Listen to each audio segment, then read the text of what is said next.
Scene 1. నమస్కారం cinema ప్రియులారా. ఈ రోజు మీ హృదయాన్ని కట్టిపడేసే ఒక కథను పంచుకోవడానికి చాలా ఆసక్తిగా ఉంది. జాహించని ఒక సమావేశం ఎలా జీవితాన్ని మార్చేస్తుందో చూద్దాం. నగరాల గురించి ఊహించుకోండి. అందరూ తబందరలో ఉండే జీవితం వేగంగా కదులుతున్న నగరం. నరేటర్ ఇప్పుడు రవిని కలుసుకోండి. అతను ఆశయాలు కలిగిన ఆర్కిటెక్ట్. డెడ్ టైం లైన్లు, సమావేశాలు, నగర జీవితపు గందరగోళాన్ని అతను ఎదుర్కొంటున్నాడు. ఒక సాయంత్రం, ఒక ప్రత్యేకంగా కష్టమైన రోజు తర్వాత అతను ఇంటికి త్వరగా చేరడానికి ఒక సన్నని దారిని ఎంచుకుంటాడు. అతను ఎప్పుడూ గమనించని పాత ఇరుకైన సందులోకి వెళ్తాడు.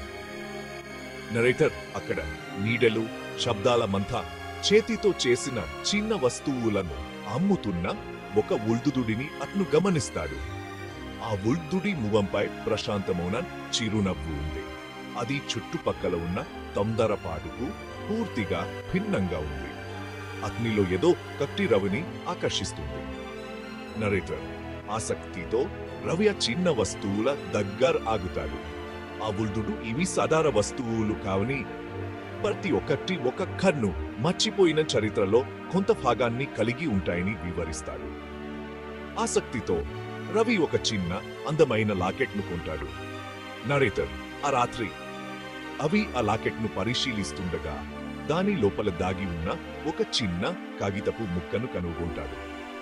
దానిపై అతను ఎప్పుడూ చూడని, కానీ వింతగా పరిచయంగా అనిపించే ఒక ప్రదేశం యొక్క స్కెచ్ ఉంది. ఆసక్తితో రవి ఆ ప్రదేశాన్ని కనుగొనాలని నిర్ణయించుకుంటాడు. నరేటర్ మరుసటి రోజు అతను త్వరగా పూర్తయ్యే అనుకున్న ఒక చిన్న మలుపు తీసుకుంటాడు. కాని ఆ ప్రయాణం అతను ఊహించిన దానికంటే ఎక్కువగా మారుతుంది. నగరం అంచుననున్న పాత వదిలివేయబడిన ఇంటిని అతను కనుగొంటాడు. అది స్కెచ్ లో ఉన్న ఇల్ల. నరేటర్ అతను ఆ ఇంటిని పరిశీలిస్తున్నప్పుడు ఒకప్పుడు అక్కడ జీవించిన జీవితపు అవశేషాలను కనుగొంటాడు.